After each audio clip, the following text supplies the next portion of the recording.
Brother reality क्या है? एक आदमी को ये सवाल पूछना चाहिए खड़े होके कि भाई रियलिटी क्या है। क्योंकि अगर तुम सिर्फ हिस्टोरिकली क्या एकेडमिकली क्या एनेक्डोटली तुम अपने जीवन में ट्रेस कर लो, तुम दूसरों के जीवन में ट्रेस कर लो, तुम हिस्ट्री ऑफ थॉट में चेस कर लो, सबसे बड़ा सवाल ले दे के ये रह जाता है कि भाई रियलिटी क्या है। इनफैक्ट आदमी बेवकूफ़ और अकलमंद तभी बनता है जब उसको रियलिटी का या तो ज्ञात होता है या अज्ञात होता है। इनफैक्ट आदमी सारा जीवन एक जगह पे निकालता है जिसको वो रियलिटी कहता है, बट वो उसको ढंग से समझता नहीं है। वो उसको समझने की कोशिश करता है, वो उसको समझने के लिए अलग अलग रिसोर्सेज ढूंढता है, अलग अलग लोग ढूंढता है, अलग अलग इंसानों की बातों में मतलब और अर्थ ढूंढता है। पर क्या उसको वो समझ में आता है? और क्या होगा अगर उसको वो समझ में आ जाए? और देखना इस वीडियो के एंड तक, आपको समझ में आएगा क्या होगा अगर आपको वो समझ में आ जाए। अगर आप डिस्क्राइब कर सको रियलिटी को, तो आप कितने और स्ट्रांगर हो in the pursuit of your life, कितने और स्ट्रांगर हो in the pursuit of your commerce, in the pursuit of your love, in the pursuit of your company, in the pursuit of your society. This video should, at the end of it, act as a testament that if you have clarity, you probably do not need a lot of advice. In fact, there is a part in this video, which we'll get to, where once I start telling you how advice is generated, you'll be like, wow, fuck. Because today, what I want to address is the nature of reality itself. And that cannot be easy, right? My name is Prakhar Gupta, and I build more confident Indian minds. When my team said, bro, Prakhar, we should talk about reality and do some philosophy on reality, help people understand what reality is, I said, ठीक है bro, एक काम कर, मेरे को 3 दिन दे. And 3 days I went in and I spent some time with a notebook and I came up with a model, right? Because theoretically, reality को एक theory में fit करना, it involves a little more academic rigor, for which I do not have the time. But एक model banana that loosely and largely does the job of defining each and every component of reality and how they manifest and operate, cow करती है. So we will study in this video a model completely from start to finish, right? And the model has 4 layers. Unsurprisingly, the name of the layers are A, B, C, D. A सबसे नीचे, D सबसे ऊपर, बीच में आपका favourite word BC. ठीक है? और ये चारों लेयर्स आपस में कनेक्टेड है. इनफैक्ट अगर आपको इमर्जेंस समझ में आती है, how things emerge from other things, या वेल फ्रैंकली अगर आपको मैथ्स की इक्वेशंस याद है बचपन में कि एक ब्रॉड इक्वेशन होती थी, फिर उसको हम सिंप्लीफाई करते थे, फिर एक्स की जगह वैल्यूज डालते थे, आंसर आ जाता था. कुछ ऐसा ही प्रोसेस होगा कि हम एक रॉ इक्वेशन से स्टार्ट करेंगे, बिल्कुल बिगेस्ट पॉसिबल सेट से, और धीमे धीमे करके हम उस रियलिटी में आएंगे जिस रियलिटी में आप एक्शन लेते हो. ये 4 स्टेप्स होंगे. एक ऑब्जेक्टिव रियलिटी होगा, उसके ऊपर एक चीज होती है जिसका मैं नाम आपको नहीं बताऊंगा, उसके ऊपर एक और चीज़ होती है जिसका भी नाम मैं आपको नहीं बताऊंगा, और फाइनली एक चीज़ होती है जिसका भी नाम मैं आपको नहीं बताऊंगा, पर जैसे जैसे आप इसके थ्रू चलोगे आप समझते चले जाओगे. So let's talk about level A. Level A, the one at the very bottom, is the level of objective reality. This is the level of reality जिसको डिस्क्राइब करने के लिए we use language from physics, from chemistry, from math. This is the reality that is described in math, in equations.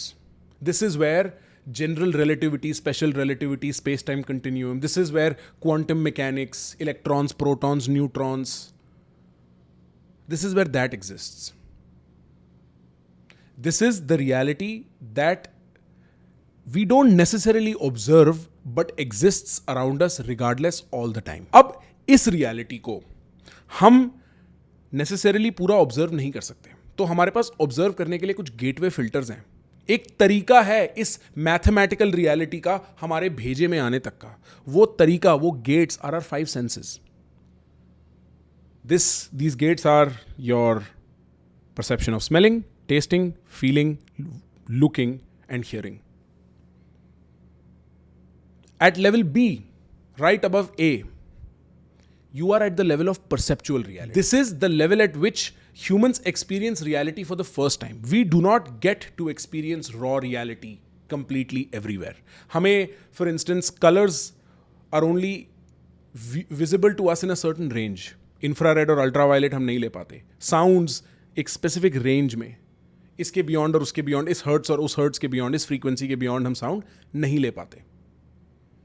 If you get very weird with level A objective reality, differential geometry वगैरह में concepts होते हैं जहां कहते हैं कि space के कई डायमेंशन है, 3 नहीं 24-25 डायमेंशन है, 8-10 डायमेंशन है, पता नहीं कितने, अगर आप मैथमेटिकली फॉलो करो लॉजिक को। पर हम जो रियलिटी एक्सपीरियंस करते हैं वो 3 डायमेंशन में ही है। उसी तरीके से डिफरेंशियल ज्योमेट्री कहती है कि कई तरीके के टाइम के भी डायमेंशन है, पर हम एक ही टाइम डायमेंशन एक्सपीरियंस करते हैं, 1 dimension forward. So perceptual reality is the level at which neuroscience and psychology make sense of reality. कि भैया क्या रॉ डेटा है और वो किस तरीके से पहले लेवल पे इंटरप्रेट, किस तरीके से स्टिमुलस तुम्हारे अंदर घुस रहा है। This is the level at which creation myths, अगर आपने कभी रिलीजन में सुना हो, the explanation as to how the world emerged and how humans in the world emerged,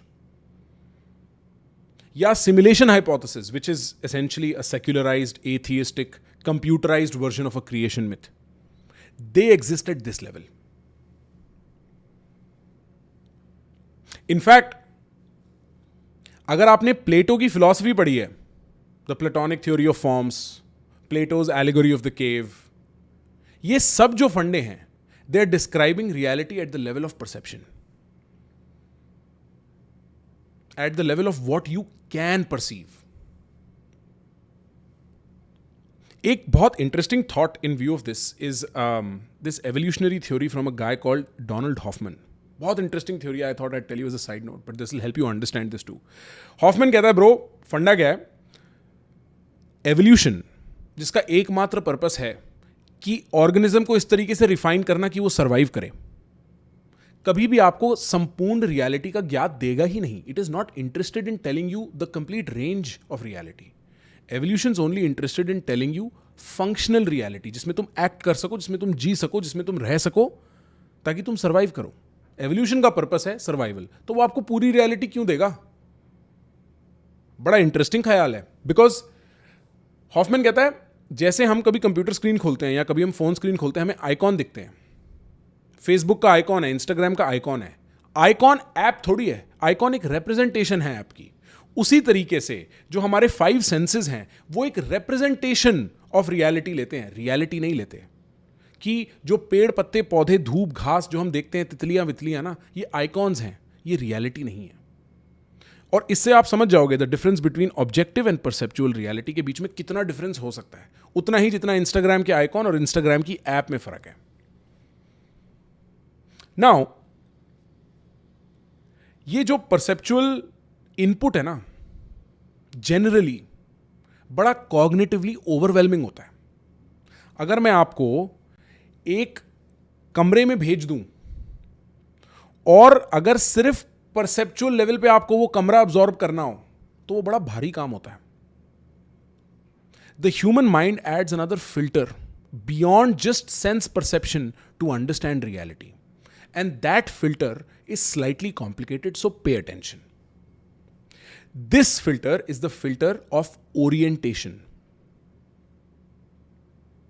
What does that mean?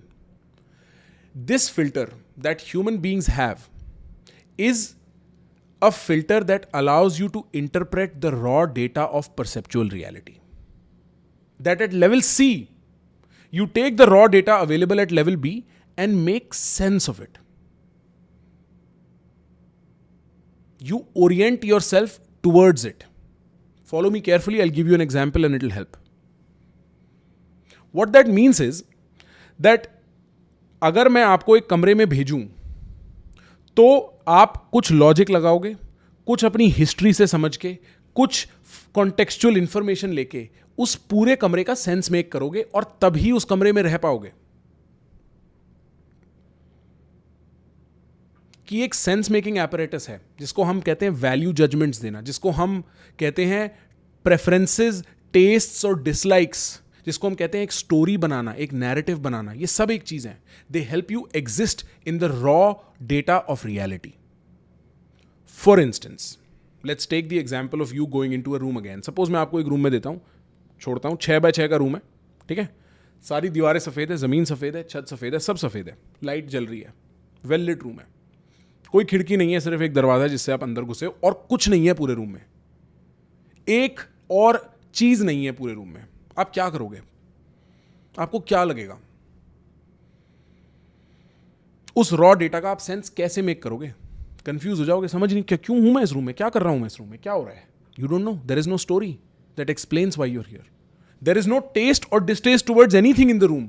There is no logic for anything in the room. You don't know what to do. So what will you eventually end up doing? In confusion, you will sit down. और आप देखना बैठोगे भी कहाँ, या तो room के centre में या रूम के कोने में. कभी रूम के सेंटर और कोने के बीच में एक ऑकवर्ड पोजीशन में नहीं, क्योंकि सेंटर के साथ एक टेस्ट एसोसिएटेड है या कोने के साथ एक टेस्ट एसोसिएटेड है. आइडेंटिफाइबल चीज है, एक बाउंड्री है, एक नैरेटिव है, एक ओरिएंटेशन है, एक वैल्यू जजमेंट है उसके साथ, एक लेवल ऑफ एसोसिएशन है उसके साथ. आपने रॉ डेटा ऑफ रियलिटी के साथ माइक्रो एसोसिएशंस बिल्ड कर रखे हैं और उससे आप एक लेवल ऑफ जीवन जीते हो. और जब ये माइक्रो जो छोटे छोटे एसोसिएशंस हैं ये बहुत सारे स्टैकअप हो जाते हैं ना, तो वो कहानियां बन जाती हैं. इसी एग्जांपल को कंटिन्यू करते हैं, सेंस बनना शुरू होगा. ठीक है, सपोज इस बार मैं आपको दोबारा एक रूम में भेजता हूं, पूरा सफेद रूम है, वही सेम सिचुएशन है, एक्सेप्ट इस बार बीच में एक चेयर रखी हुई है. आप क्या करोगे रूम में घुस के? हो सकता है 1-1.5 सेकंड के लिए कंफ्यूज हो क्या करना है, बट इवेंचुअली आप चेयर पे बैठ जाओगे. फिर आप कंफ्यूज चाहे चेयर पे बैठ के होते रहो. आपको लगेगा जिस डायरेक्शन में चेयर अगर इस डायरेक्शन में फेस कर रही है, मेरे को ऐसे बैठना है. आप ऐसे तो नहीं बैठोगे चेयर पे, या ऐसे तो नहीं बैठोगे चेयर पे, क्योंकि एक लॉजिक एसोसिएटेड है उस चेयर के साथ, एक कॉन्टेक्चुअलिटी है, एक हिस्ट्री है कि जब भी चेयर बैठी होती है उसके साथ हम सीधे बैठते हैं. अब ओरिएंटेशन गिवन है तो सेंस बन गया. आपका एसोसिएशन विद चेयर क्लियर है तो सेंस बन गया. अगर मैं एक ऐसे आदिवासी या एक ऐसे टाइप के आदमी को ले आऊं जिसने कभी मॉडर्न ह्यूमैनिटी देखी नहीं है और उसको मैं चेयर दिखा दूं, उसको समझ ही नहीं आया शायद क्या करना है, थोड़ी देर लगे उसे समझने में, क्योंकि उसके साथ वो हिस्ट्री, वो स्टोरी, वो नैरेटिव, वो वैल्यू जजमेंट, वो ओरिएंटेशन वो एग्जिस्ट ही नहीं करता, जिसके थ्रू वो फिल्टर करता है रॉ डेटा रियलिटी का. इसी केस में अगर मैं चेयर के आगे एक और टीवी लगा दूं तो आप संतुष्ट बैठे रहोगे, क्योंकि आपको पता है चेयर पे बैठना है, टीवी को देखना है, टीवी पे कुछ होगा. Because the way you relate to reality, the stories, the judgments, the orientations make it clear. और इसी केस में जहां एक चेयर है सामने टीवी, अगर मैं टीवी को यहां रख दूं और चेयर को ऐसे फेस करा दूं, आप फिर कंफ्यूज हो जाओगे, क्योंकि फिर लॉजिक मीट नहीं होता, फिर कोई कहानी नहीं है एक्सप्लेन करने के लिए कि क्या करना हो सकता है. This is level C. This is where you mostly live in your reality. This is subjective reality. This is a reality that takes in all the raw data that your perceptions allow you to gather and make sense of it using a story, using an orientation, using judgments.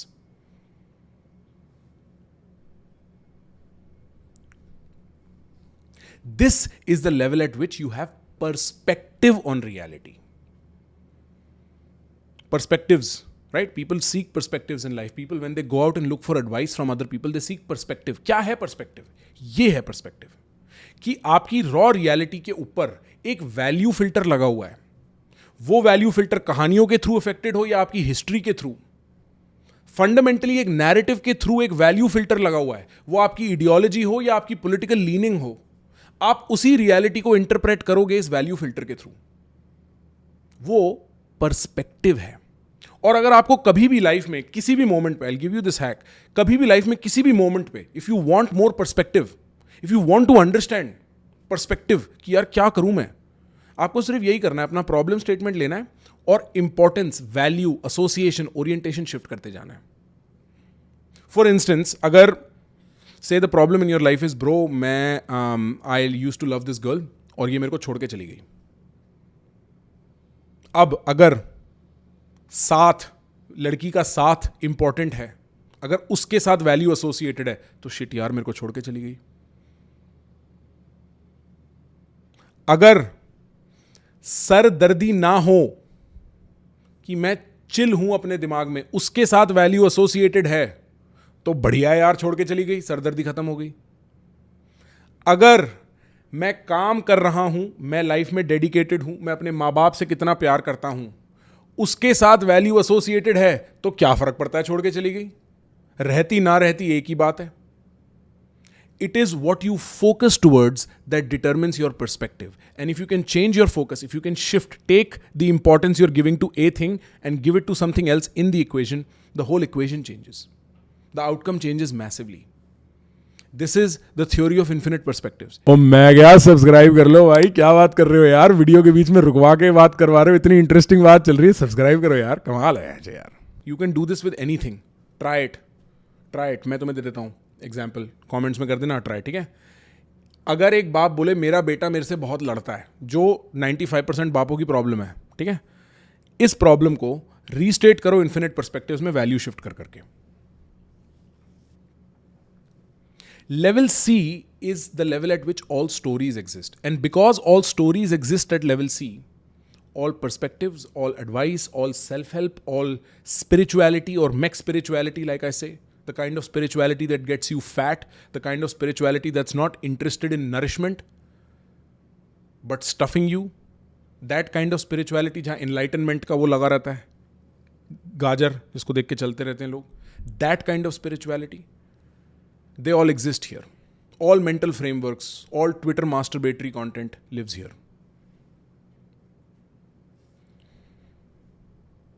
And this is where we live most of the times regardless.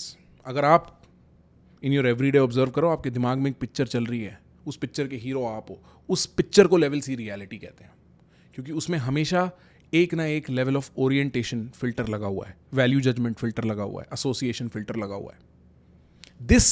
This is in fact what the Hindus called Maya or the Buddhists in reverse called nothingness. कि अगर आप reality को reality के लिए देख लोगे, आप realise कर लोगे जिस रियलिटी में आप रहते हो वो एम्प्टीनेस है, वो नथिंगनेस है, वो शून्य है। दिस इज माया, कि आपकी रियलिटी में जो चीज़ें इंपॉर्टेंट या अनइम्पॉर्टेंट है, जिससे आपको दर्द होता है, जो राग और द्वेष आपके जीवन में सफरिंग क्रिएट करता है, वो एक स्टोरी का बहुत सटल, बहुत अनकॉन्शियस लेवल पे पार्ट है, और आपको वो छोड़ने पड़ेंगे अगर आप अल्टीमेट ब्लिस चाहते हो। This is the perspective of meditative spirituality as opposed to make spirituality. Will make a video on make spirituality one day. Maya is understanding that on a very unconscious level, our tastes, preferences, our fears, our uncertainties, our doubts, our dislikes, all these things have manifested in associations.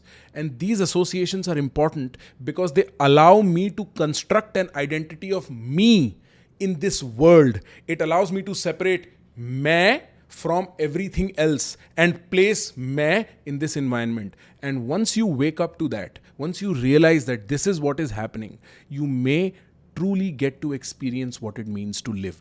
That is the general idea. थोड़ा लंबा हो गया, but मजा आया होगा समझ के, काफी डीप चले गए, और जरूरत भी है, बिकॉज लेवल C पे ही हम सारा जीवन व्यतीत करते हैं bro. Our existence is on level C. We enter the reality game at level B, but we exist at level C. अभी तक मजा आ रहा है? शाबाश। Now, from level C, we've covered objective reality at level A. We've covered perceptual reality at level B. We've covered perspectival or subjective reality at level C.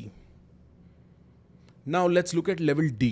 And level D is a level called consensual reality. Consensual reality क्या है? Well, देखो ऐसा है, मेरी अपनी subjective reality है, जसविंदर की अपनी सब्जेक्टिव रियलिटी है, विश्रुत की अपनी सब्जेक्टिव रियलिटी है। आप मेरे सामने बैठे हो, आपका नाम हो सकता है शक्ति हो, श्रेय हो, आपका हो सकता है नाम वैभव हो, आपका हो सकता है नाम अक्स हो, आपका नाम कुछ भी हो सकता है भाई। आपकी अपनी एक रियलिटी, आपकी अपनी एक मान्यता है, आपका अपना एक स्वभाव है, आपकी अपनी एक कहानी है, किस्सा है, एक पिक्चर है जो दिमाग में चल रही है, सबकी अपनी है। फिर एक आदमी और दूसरा आदमी मिलता है, एक आदमी दूसरे आदमी को अपनी कथा सुनाता है, दूसरा आदमी पहले आदमी को अपनी कथा सुनाता है, और धीमे धीमे करके ये दोनों अग्री अपॉन करते हैं कि कौन सी कथा वैलिड है। जो कथा वैलिड है वो कंसेंशुअल रियलिटी बन जाती है। आपको मैं इसका एक एग्जांपल देता हूं छोटे लेवल पे। आपके और आपके बड़े भाई के बीच में लड़ाई हो गई, बड़ा भाई कहता है तू मेरी बाइक लेके क्यों चला गया बे, तेरे को मैंने बोला है ना मेरे कपड़े मत पहन, मेरी बाइक मत ले। ठीक है, वो उसका वर्जन ऑफ रियलिटी है कि मेरी बाइक मेरा अहम मैं। आप छोटे भाई हो, भाई घर पे बाइक खड़ी थी, मेरे को कहीं जाना था, मेरे लिए जाना ज़रूरी था। आपकी पिक्चर में जाना ज़रूरी है, उसकी पिक्चर में मैं ज़रूरी है, आप दोनों बैटल इट आउट करते हो। इवेंचुअली बड़ा भाई कहता है वैसे हाँ यार तेरे को जाना ज़रूरी था, तू चला गया, सही है, कोई दिक्कत नहीं। अब ये कंसेंशुअल रियलिटी है। ऐसा भी हो सकता था कि बड़ा भाई आपको ये मना लेता कि भाई बात है तो मेरा ना, मेरे से पूछ के जाना चाहिए था, वो कंसेंशुअल रियलिटी बन जाती. There is a constant process of negotiation between the subjectivity of each other and we arrive at what is known as intersubjectivity और what I like to think of as consensual reality. And it is at this level that we act. This is what we agree upon, and now that we've agreed upon it, now we will act on it. For example, politics. In my reality, so and so should be prime minister, president, Donald Trump should be president because this is the version, this is my kahani of America. In Jazz's reality, nahi bhai, kahani of America is this, Biden should be president. In Vishrut's kahani, bro, nahi, Cornel West should be president, bro. We fight it out, we elect. Quite literally जिसके ज़्यादा number हैं वो जीत गया, अब उसकी reality dominant है. This is what happens with markets, this is what happens with advertising, this is where money moves, this is where attention moves, this is where power moves. We come to a consensus in our subjectivities and we decide now that this is the reality we agree upon and it is at this level that we behave, act and perform. तुम्हारे मन में social media एक पाप हो सकता है. एक creator के मन में सोशल मीडिया उसकी इनकम का जरिया हो सकता है. दो अलग कहानी है लेवल सी पे. लेवल डी पे पैसा कहाँ है? सोशल मीडिया में पैसा है, हाँ तो बस चुप करके बैठो, मानना है मानो वरना साइड में निकलो. क्योंकि मेजॉरिटी लोग सोशल मीडिया कंज्यूम कर रहे हैं, कंसेंशुअल रियलिटी का पार्ट है social media. Majority brand social media पैसा लगाने को रेडी है, कंसेंसस रियलिटी का पार्ट है, पैसा चलेगा. ये एग्जाम्पल शायद इतना क्लियर ना रहा हो सकता है मेरे से थोड़ी गलती हो गई हो, बट ये बात समझ में आई कि नहीं आई?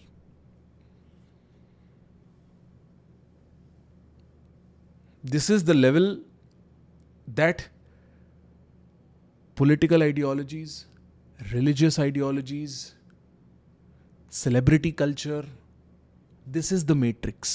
This is what all red pill metaphors want you to wake up from. अब वो नो फैप का मेटाफर ले लो आप, या वो मैट्रिक्स फ्रॉम एंड्रू टेट का मेटाफर ले लो, या मूवी से ले लो, सब आपको यही कह रहे हैं कि भाई देखो जो आप कंसेंशुअल रियलिटी में एक्ट कर रहे हो ना, उससे जागो, मैं आपको एक नई कहानी देता हूं. तो आप कहते हो हाँ यार, मैं क्यों अपने आप को इतना सेल्फ प्लेजरिंग में टाइम वेस्ट करता हूं. Now you broken free from that consensual reality where self pleasuring is all right, and you go to a new reality where if you don't self pleasure you become a millionaire, and that is how you become an idiot. That's a separate story. These are the 4 layers. Let's understand them using examples. ठीक है, like example in the sense कि फलान objects हैं जिनसे मैं daily interact करता हूं, ये किस लेवल ऑफ रियलिटी पे है प्रकट.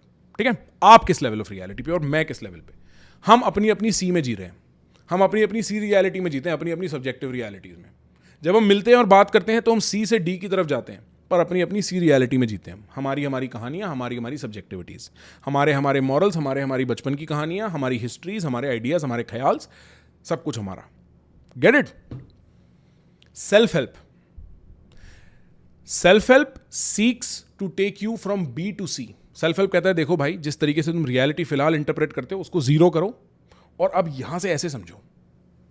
एक नई कहानी देता हूं समझने के लिए, एक नई वैल्यू चेन देता हूं, एक नई ओरिएंटेशन देता हूं. तो self help makes you go from B to C. It's a story you tell yourself to interpret the raw data of reality for it to make more sense towards you. Then there is meditative spirituality. Meditative spirituality says तुम्हारा मन बहुत चल रहा है ना, आओ शांत बैठो, और तब तक शांत बैठना जब तक तुम्हें अपनी सी वाली कहानी पूरी समझ ना आ जाए, जब तक तुम बी तक ना पहुंच जाओ. तो अगर आप कभी 10-15 दिन सन्नाटे में बिता के देखो, मेडिटेशन करके देखो, विपासना में पूछना और ऑप्शन होते होंगे, आप रियलाइज करोगे कि मेरे को याद है एक दिन ऐसा आ गया था, मैं घास देख पा रहा था ब्रो, और मैं कह रहा था कि आज मेरे को पहली बार शायद घास दिखी है. एक एक कण दिख रहा था, एक एक पत्ता दिख रहा था घास का, उस पर जो ओस गिरी हुई थी ना, ओस दिख रही थी घास पे. मैक्स स्पिरिचुअलिटी, वो स्पिरिचुअलिटी जो एविडेंस और जो एक्सपीरियंस बेस्ड नहीं है, जिसको सिर्फ मानना पड़ेगा और फिर एक्सपीरियंस होगा. उस चेन पे चलते रहेंगे, उस ट्रेडमिल पे चलते रहेंगे. मोक्ष की कौन पहुंचा है मोक्ष तक? मैं तो देखा ही नहीं आज तक एक भी आदमी. बातें ही सुनी है लोगों की, और जिनसे सुनी है वो भी मोक्ष के रास्ते में है, वो भी ट्रेडमिल पे हैं, वो भी एस्केलेटर पे चढ़ रहे हैं, पहुंचे नहीं है. उस टाइप की स्पिरिचुअलिटी जिसका कोई सर पैर नहीं होता, जिसका पर्पस सिर्फ ये होता है आपकी इनसिक्योरिटी और फैंटेसीज के साथ खेल के आपको एक मॉरल कोड के साथ फंसा दिया जाए, उस टाइप की स्पिरिचुअलिटी, वो आपको ले जाती है सी से डी तक. वो कहती है भाई जो तुम्हारी कहानियां है ना, तुम्हारी जो सिग्निफिकेंट इनसिक्योरिटीज और फैंटेसीज है ना, मुक्त होने की, लिबरेट होने की, खुश होने की, ब्लिसफुल होने की, ये सबकी हैं और इनको ऐसे समझो। और अब आप जाल में फंस जाते हो भाई, अब आप जाल में फंस जाते हो। ये सेम चीज रिलीजन करता है। रिलीजन कहता है मेरे को पता है तुम्हें अथॉरिटी चाहिए, मेरे को पता है तुम्हें रूल बुक चाहिए, मेरे को पता है तुम्हें अपने अंदर फेथ चाहिए, मेरे को पता है तुम चाहते हो कि तुम रिलैक्स कर पाओ against the uncertainty of the universe, कि तुम इंटरप्रेट कर पाओ इन तारों का क्या मतलब है और इन बाड़ों का क्या मतलब है। ये मतलब है इन सबका, तुम्हारी सब्जेक्टिविटी से कंसेंशुअल तक ले जाना। और अब इसका मतलब यह है तो सब लोग क्या करेंगे, फलान फलान फलान फलान rituals. The funny part is that, and I don't mean this in a derogatory way, right? Like, it's a very nuanced argument I'm trying to make over YouTube. It's never going to quite land. But the funny part is that people who believe in mixed spiritual ideas, or for that matter, organized religion, बिल्कुल उस तरीके से जो विश्वास करते हैं, वो बोलेंगे नहीं नहीं, ऐसा नहीं है प्रखर। स्पिरिचुअलिटी और मिक्स स्पिरिचुअलिटी और रिलीजन तो आपको सी से ए तक ले जाती है, आपको ऑब्जेक्टिव रियलिटी का ज्ञान कराती है। बट मेरे को ऐसा for a variety of reasons नहीं लगता। आई थिंक हाँ, if spirituality and religion done right, it will introduce you to the real nature of your consciousness and your existence, but reality ka, no. And that is why this model is important. The next one is politics. And politics does the same. It takes you from C to D. It says, you see, यहाँ देखो गड्ढे हैं, देखो यहाँ सड़कें नहीं बनी हुई, देखो यहाँ पे कोई ड्रेनेज नहीं है, इसका कारण वो है, इसका कारण ये है। This is what politics asks you to do. It asks you to interpret society in a view of power. Politics is society plus power in a specific way. That's the purpose of politics. And so that you reach a consensual reality from which you act. Then there is psychology and neuroscience. Psychology and neuroscience take you from A to B. कि भैया raw data, अगर आप if you ever look up visual psychology for instance, or if you look up pure neuroscience, क्या कह रहा है कि भाई देखो ऐसा है, ये केमिकल यहाँ से यहाँ गया, उससे आपको इस चीज़ का प्रकोप हुआ, इस चीज़ का आपको समझ आई, ये ऐसे दिखा। It is talking about raw perceptual data on some level. क्या अंदर गया, क्या बाहर आया, दैट्स इट। लेवल सी पे कॉग्निशन की बात होती है कि अंदर क्या हो रहा है। Cognitive sciences are at level C, psychology and neuroscience are at level B. Psychedelics take you from C to B, from your story to raw perception, and then allow you to build a new story. कहते दोबारा सोच लो, क्या ये story इतनी healthy है? इसीलिए लोग बाहर निकल के आते कहते भाई दुनिया बदल गई, क्योंकि वो मेन स्टोरी बी से सी वाली हमेशा के लिए बदल गई। Trauma does something similar. Trauma takes you from C to B, and now you are trying to build up to C, you are trying to build a new story, but you cannot find one. It's not easy to come up with a new story at level C, it's very difficult. It has a lot of problems to solve. It's a very unconscious process. It takes a lot to develop that. That is why religion and spirituality and all these things are so helpful. Tradition is so helpful because it is solved for that already. But anyway, let's not get bogged down. The point is, bro, जो एक आदमी traumatized है ना, वो वापस B पे आ गया और वो C तक पहुंचने की कोशिश कर रहा है और वो सी तक पहुंच नहीं रहा, और दुनिया उसको कह रही है तू डी क्यों नहीं करता, तू बाहर खेलने क्यों नहीं आता, तू दोस्तों के साथ क्यों नहीं बैठता, तू हमारे साथ हंसता खेलता क्यों नहीं है, तू ऐसा क्यों रहता है मुड़ा मुड़ा, तेरे को इंटरेस्ट क्यों नहीं है। और वो आदमी कहता है भाई मैं क्या करूं पॉलिटिक्स में इंटरेस्ट लेके, मेरे को मेरा जीवन तो समझ आ नहीं रहा, मैं कहां से बता दूं कि इस सेलिब्रिटी को ये करना चाहिए था कि नहीं। वो खेल ही नहीं सकता कंसेंशुअल लेवल पे, क्योंकि उसका पत्ता ही अंदर नहीं है ब्रो। वो सी पे ही नहीं पहुंचा, वो डी पे क्या पहुंचेगा। ये एक डिप्रेस्ड और एक एंग्शियस आदमी की पहचान होती है कि वो बी से सी के बीच में है, उसके पास एक अच्छा मॉडल नहीं है उसकी रियलिटी की सेंस मेकिंग के लिए, and therefore he can not participate in consensual reality. Therefore they feel so like out of place, बैठे बैठे खो जाते हैं क्योंकि वो बी से सी की दौड़ में है। फिर फिलॉसफी क्या है? देखो फिलॉसफी, अगर हम प्लेटो की फिलॉसफी ले वो बी पे है, अगर हम मार्क्स की फिलॉसफी ले वो सी पे है। फिलॉसफी को समझना थोड़ा ऐसा नहीं है कि उसकी फिलॉसफी सारी फिलॉसफी है। Philosophy is the language in which you can describe all of this and the specifics of this. So Plato chose to describe level B in his way. Marx chose to describe level C in his way. Hannah Arendt chose to describe level D in her way.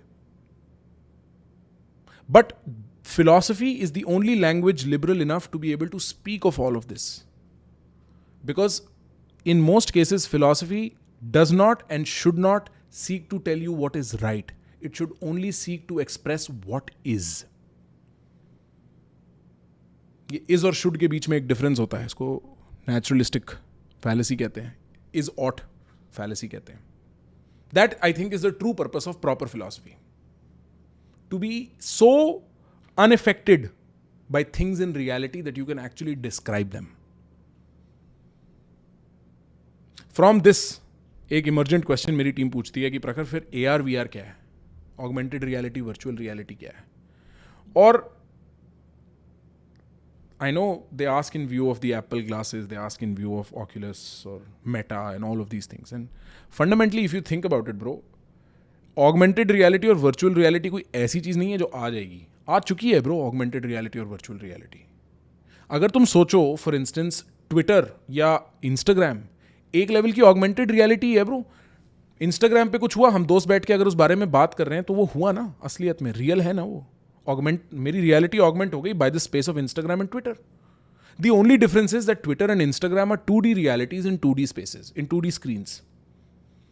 2D screen है और up down left right ही जा सकता हूं मैं उस पर. Now if you think of Fortnite और पबजी, जहां पे लोग अपने आउटफिट खरीदते हैं, कपड़े देते हैं, डांस करते हैं, दुनिया भर की चीजें करते हैं, that's a 3D reality in 2D space, in 2D screen. क्योंकि उसमें मैं अप डाउन लेफ्ट राइट ऊपर नीचे 3D कर सकता हूं. The minute glasses come about, ये एप्पल के ग्लासेस और Oculus, you get to experience 3D reality in 3D space. So AR VR has come about since the internet, because internet created digital geography.